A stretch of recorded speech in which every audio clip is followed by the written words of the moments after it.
भरोसा रखना भगवान पर, जो यहाँ तक लाया है आगे भी ले जाएगा। आज का कांड है संवरण कांड, अंतिम कांड। श्री चैतन्य प्रभाकर गुरुवरम भक्तेष्ट लीला प्रदम पौड़ीशं रस मौलि मंडल निधिं सीताकृजं सुंदरम आचार्यं रसदं रमापतिं प्रियं वेदांत पारं प्रभुं मंत्रार्थस्य निधिं विदेह रसिकं वंदे प्रभुं हर्षणम्। दिव्य धारा श्री अवध की पुरसाकेत समान जाय वास करने लगे तिलकांकित भगवान। श्री आचार्य महाप्रभु यहाँ से अयोध्यावास करने लगे, माने चार धाम की यात्रा करने के बाद, प्रेम यज्ञ मार्कंडे आश्रम में करने के बाद, समस्त जगह लोगों को कृपा प्रसाद बांटते हुए श्री अयोध्या धाम में निवास करते। अयोध्या धाम की महिमा को वेदों ने भी नेति नेत कह करके गाया है। जहां से श्री राम जी महाराज ने इस धरा धाम में प्रकट होकर के लोगों का कल्याण किया, ऐसे पावन अयोध्या धाम को प्रणाम करते हुए आगे की कथा कह रहे हैं। कि जो अयोध्या धाम है ये क्या है, मस्तक माना जाता है। इससे बढ़कर के यद्यपि सप्तपुरियां हैं, लेकिन उन सप्तपुरियों में अयोध्या धाम मस्तक माना जाता है,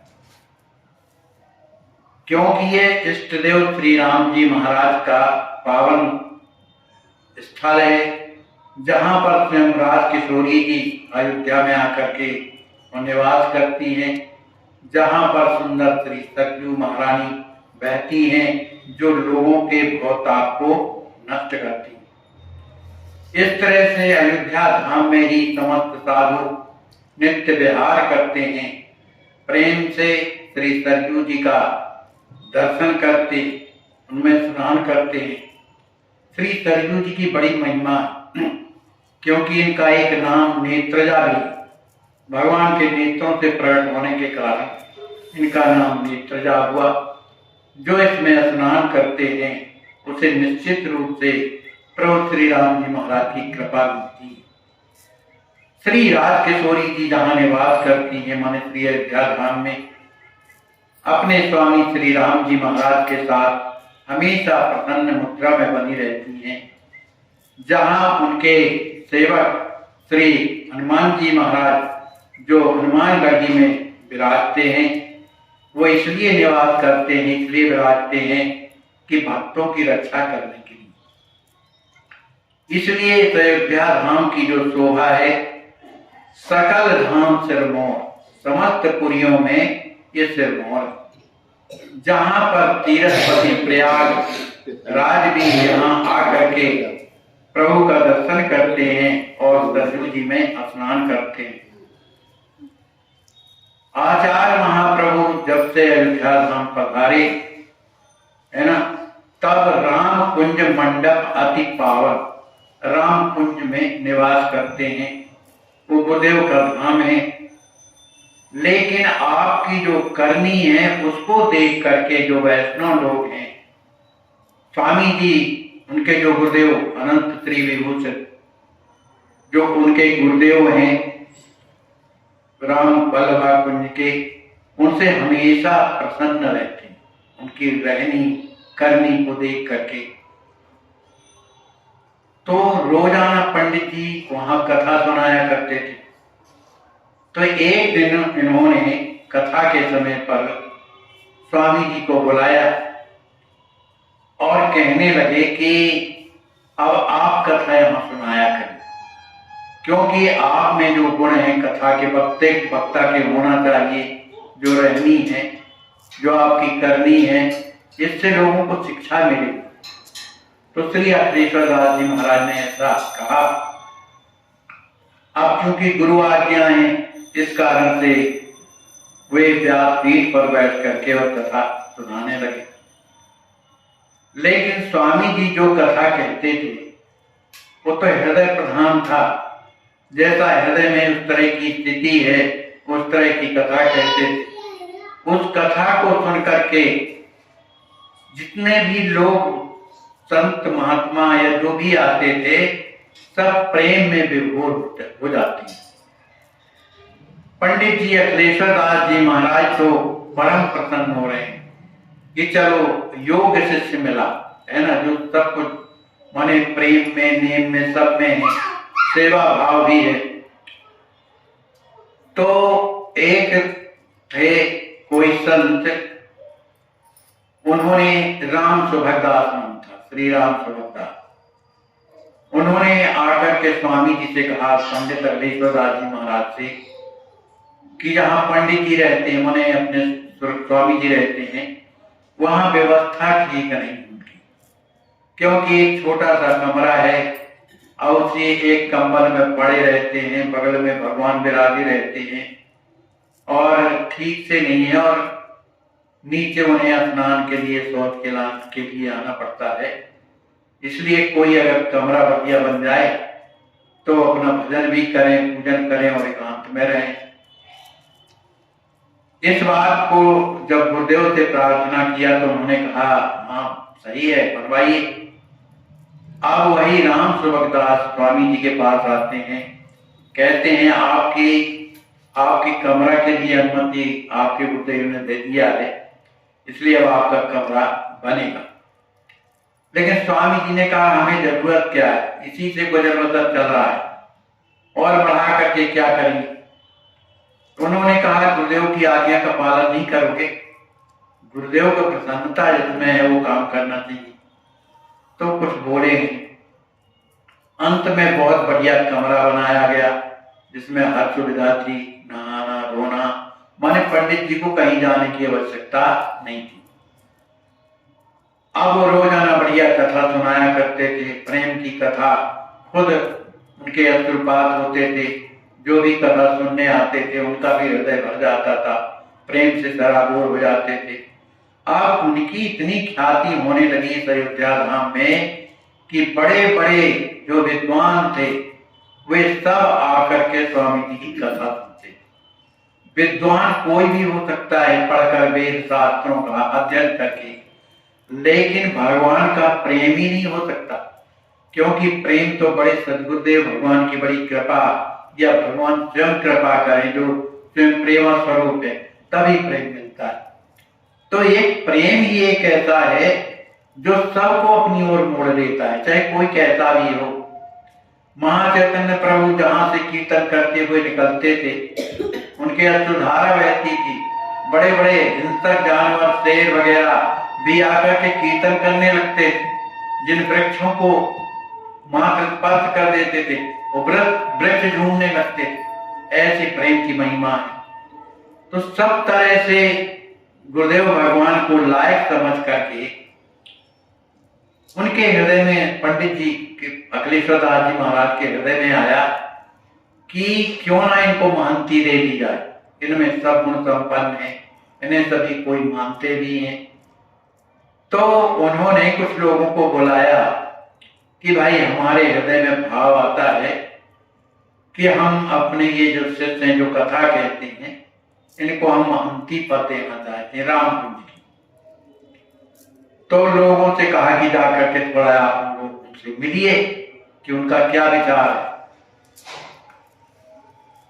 तो लोग आकर के, और जब स्वामी जी से प्रार्थना करते हैं कि आपके गुरुदेव राम कुंज की महंती देना चाहते हैं, तो हमें तो बड़ी प्रसन्नता हुई, आप योग्य भी हैं।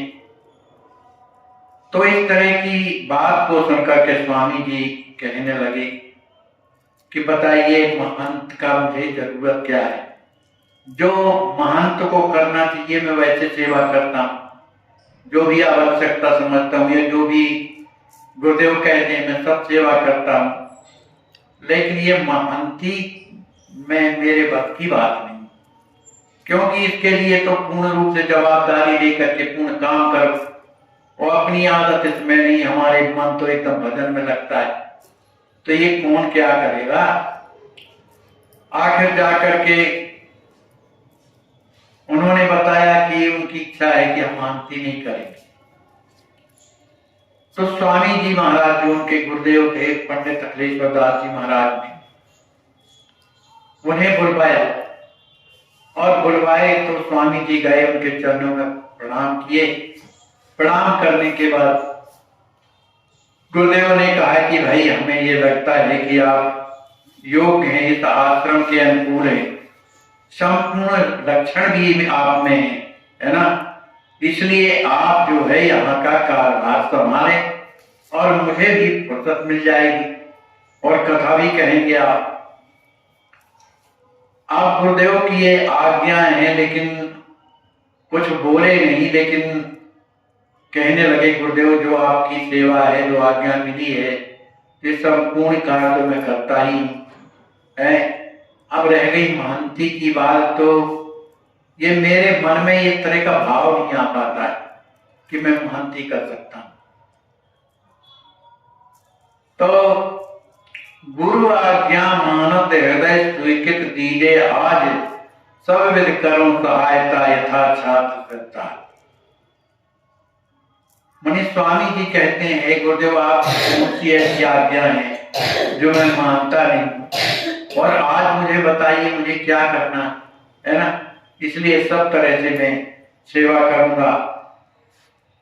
तो गुरुदेव अब चूंकि वो भी तो परम विद्वान है, वशिष्ठ के स्वरूप माने जाते हैं, उन्होंने बड़ी विधि सब समझाया, देखा कि इनका मन महंती करने के लिए मना करता है, तो उन्होंने समझाया कि सुनो शिष्य क्या है, कमल के समान होता है, कमल के समान होता है, लेकिन कमल का विकास कौन करता है, सूर्य। तो सहज में शिष्य के हृदय का विकास गुरु की जो वाणी रूपी जो मन सूर्य का प्रकाश है उससे होता है। इसलिए जो आश्रम को क्या माने, वो सरोवर माने आश्रम संत लोग रहते हैं, इसलिए सरोवर मान करके, और अपने को क्या समझो, भ्रमर रूप, जो भक्त लोग आते हैं वो मने भ्रमर हैं, क्योंकि वो कथा सुनने आते हैं, सेवा लेने आते हैं, इसलिए वो भ्रमर के समान है।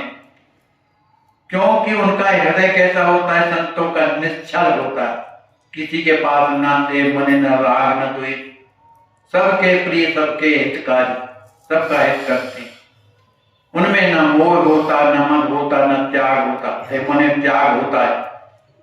शास्त्र विधि का कर्म करते हैं और अपने धर्म का पालन करते हैं, और फिर अयोध्या धाम भगवान का धाम है। इसलिए हम ये चाहते हैं कि आप सब तरह से गुणी हैं, तो आप रामकुंज की महंती लीजिए। अब तो स्वामी जी हाथ जोड़ लिए कि अब गुरुदेव जैसी आपकी आज्ञा, वैसे दास इसमें माने पूर्ण रूप से अनभिज्ञ है, ये नहीं कर सकता।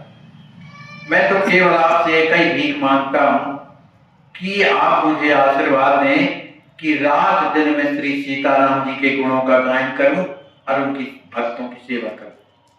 पावन कृपा भी के पढ़ो केवल सीता राम गुण, सेवक सम करी हो सब काजा, बैठे राम कुंज दरवाजा। मैं राम कुंज के दरवाजे में सेवक के समान बैठ करके सभी की सेवा करूंगा, लेकिन महंत की चाह मेरे हृदय में नहीं है। करो सरल व्यवहार, फिर भी मैं सबके साथ जो विनम्रता का व्यवहार, सबकी सेवा करना, ये सब करूंगा। इसलिए सेवा की विनती सुनी जाए, आप मुझ पर कृपा करें। गुरुदेव ने अनेक प्रकार से समझाए हो, क्योंकि वो महंती देना ही चाहते थे। तो गुरु आज्ञा सब विद सुखदाई, राखे नपत सने समाजा, तदपि न करें सवही राजा। स्वामी जी हर प्रकार से समझाते हैं कि जिस तरह से राजा होता है अपनी प्रजा का पालन करता है, उनकी रक्षा करता है, पूर्ण व्यवस्था करता है। तो ये आप तो सब कुछ करते ही हैं युवराज के समान, लेकिन हमारी इच्छा है कि अब हमारी आज्ञा का पालन करो। जब ये बात कहा कि हमारी आज्ञा का पालन करो तो स्वामी जी मौन हो गए, फिर कोई उत्तर नहीं दिया। और उनके गुरुदेव ने कार्तिक शुक्ल की द्वितीया जो पावन तिथि थी उस दिन का उन्होंने ये उत्सव रखा कि आपकी महंती होगी, और ऐसा कहे और उनके सिर में अपना कमल आशीर्वाद देने लगे। जब वो कार्तिक की शुक्ल द्वितीया का समय जब आया तो गुरुदेव भगवान ने अयोध्या के समस्त संतों को बुलाया और बुलाया, सभी संत आए। अब वो तो अयोध्या के सरताज ही थे, प्रतिष्ठित के पद पर प्रतिष्ठित थे, सभी कोई उनकी वाणी का अनुमोदन किया।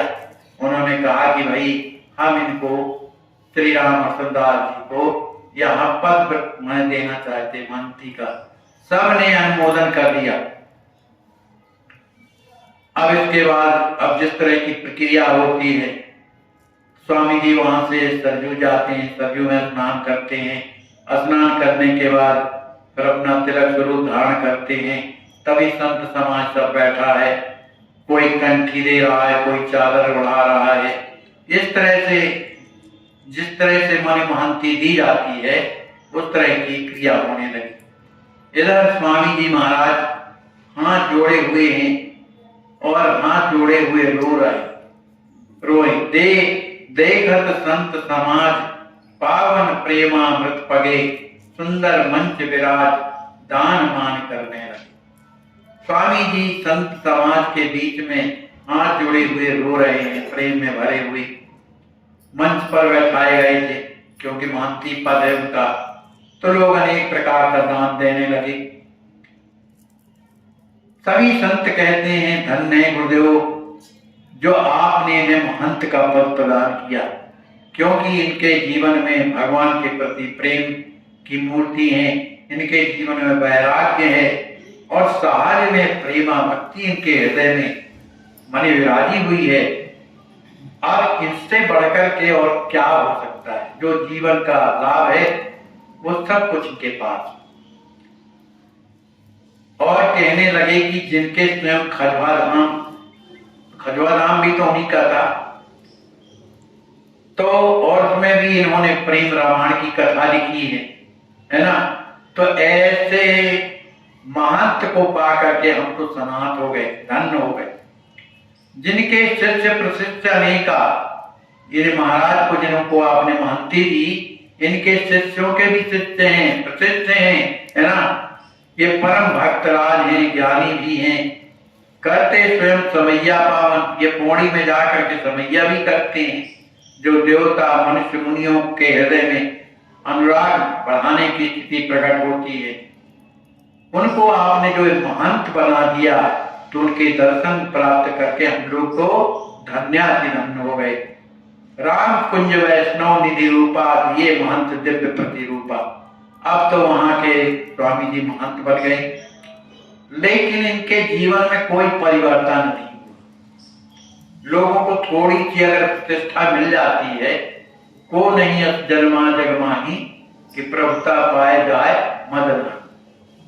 थोड़ी सी प्रतिष्ठा में लोगों की बुद्धि यहां से वहां हो जाती, लेकिन स्वामी जी का जो नित्य नियम पूजन भजन और कथा कहना ये बराबर चलता रहा।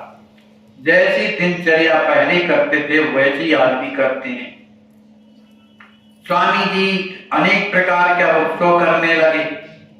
मंदिर, सुंदर मंदिर जो जीर्ण शीर्ण था रामकुंज का, उसका भी निर्माण कराया।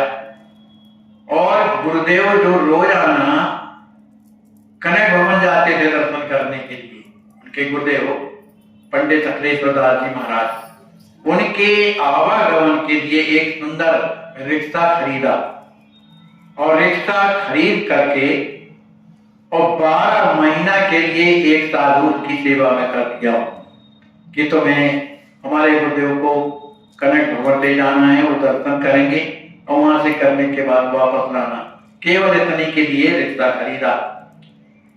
और उस रिक्शा को चलाते थे महावीर दास जी महाराज। वो ले जाते थे और ले आते थे। एक शिष्य थे श्री रसकेश्वर दास जी महाराज। उन रसकेश्वर दास जी महाराज को गुरुदेव ने बुलाया। उन्होंने विधिवत किए व्यवस्था सारी, गए सबलगढ़ भाव निहारी, संत महंत सात बौधाई, उत्सव देख भक्तासाई। उस समय रसकेश्वर दास जी महाराज स्वामी जी को सबलगढ़ ले गए। और जब सबलगढ़ जाते हैं तो स्वामी जी के साथ में बहुत से साधु संत थे। वहां पर जो उत्सव हुआ उन सबको बड़ा सुख मिला। फिर उसके बाद वहां पर रास लीला भी हुई और रोजाना स्वामी जी की कथा होती थी। उस रास लीला का दर्शन करके लोग, स्वामी जी की कथा सुन करके लोग बड़े उत्साह में भर जाते थे। फिर उसके बाद स्वामी जी चंबल क्षेत्र में जाते हैं। चंबल क्षेत्र जहाँ डाकुओं का घर है, बड़े बड़े जहाँ डाकू वहां रहते थे, लेकिन उन्होंने भी स्वामी जी महाराज का दर्शन करके, उनकी कथा सुन करके अपने जीवन में जो राग द्वेष था उसका परित्याग कर दिया। श्री दूल्हा सरकार की जय हो, श्री किशोरी जी की। आपकी अस्वस्थ संत सेवा ट्रस्ट के द्वारा इन्हें लखनऊ मेडिकल कॉलेज भेजा गया है ऑपरेशन के लिए। बहुत कष्ट है, बिना ऑक्सीजन के इनके प्राण नहीं रह सकते हैं। आप सोचिए, आप विचार कीजिए कि ऐसे असहाय संत बेचारे जिनकी कोई सेवा नहीं करता, तो कम से कम आपके अस्वस्थ संत सेवा में आ गए हैं इस ट्रस्ट में, तो आप रात दिन उनकी सेवा कर रहे हैं।